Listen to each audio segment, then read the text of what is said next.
तो वो जीरो हो जाएगी, और जब जीरो हो जाएगी तो उसको सिर्फ यहाँ पे ए कन्वेक्टिव बचेगा। अगर मान लो इस जगह पर स्टडी एंड यूनिफॉर्म होता तो पूरा का पूरा वैल्यू जीरो हो जाती, पूरी की पूरी ए टोटल जीरो हो जाता। अगर आपके पास में ये अनस्टडी होता, अनस्टडी, तो आपके पास पूरी की पूरी वैल्यू इसके बराबर होती। ठीक है, ऐसी बहुत सारी कंडीशन है जो मैंने आप लोगों को सिखा रखी है क्लास के अंदर ही, इनको आराम से सॉल्व कर सकते हैं।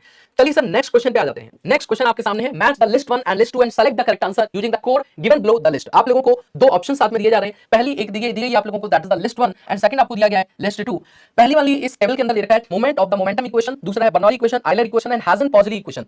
अब साइड में आपको दिया हुआ equation to be find energy loss in the pipe having the laminar flow, equation of the motion of the body steady flow, equation based on the momentum conservation principle and 3D equation of the motion based on the momentum conservation. अब देखिए सारी equation आपके सामने मैंने लिख रखी है, आपको कैसे आंसर देना है मैं आप लोगों को बता देता हूं। हालांकि आपके पास आगे इसमें दी हुई है वैल्यूज, लेकिन आप लोग यहीं पे बताइए मुझे P Q R S, इसका हम पोल नहीं देंगे, आपको सभी को ईमानदारी से इसके अंदर आंसर को सॉल्व करके मुझे बताना होगा। तो आपके पास में चार ऑप्शंस हैं, momentum of momentum equation, Euler equation, Hajin Poiseuille equation. आप लोगों को समय दिया जाता है, ईमानदारी से सोचिए क्वेश्चन को क्या आंसर आ सकता है और फिर उसके बाद मुझे बताइए आंसर।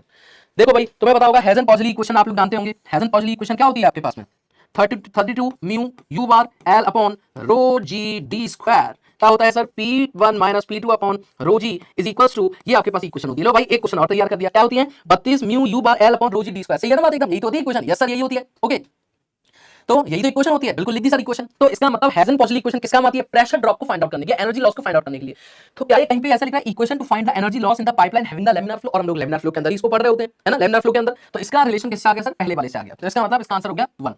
नेक्स्ट पे चलते हैं सर, नेक्स्ट पे चलें एक बार। नेक्स्ट है आपके पास में बर्नौली इक्वेशन। अब बर्नौली इक्वेशन आपके पास में क्या उसको देखते हैं। तो बर्नौली इक्वेशन क्या करती है, अच्छा छोड़ो हम और कोई नीचे से चलें, आयलर इक्वेशन देख लेते हैं। अब आयलर इक्वेशन आपके पास में क्या होता है, आयलर इक्वेशन आपके पास में होती है, ये आपके पास ऐसी इक्वेशन होती है जो कि मोमेंटम कंजर्वेशन के ऊपर हम लोग कैलकुलेट इसको कर रहे होते हैं। ठीक है, और एक लिखा हुआ है ऑन द, एक minute, equation based on the momentum conservation principle and 3D equation of motion of the based on the momentum conservation. ठीक है, तो ये वाली किसके साथ रिलेट कर जाएगी बेटा, ये वाली रिलेट कर जाएगी इसके साथ, क्योंकि ये मोमेंटम कंजर्वेशन मोशन की इक्वेशन आपसे 3D में पूछी हुई है, तो आयलर इक्वेशन आ जाएगा।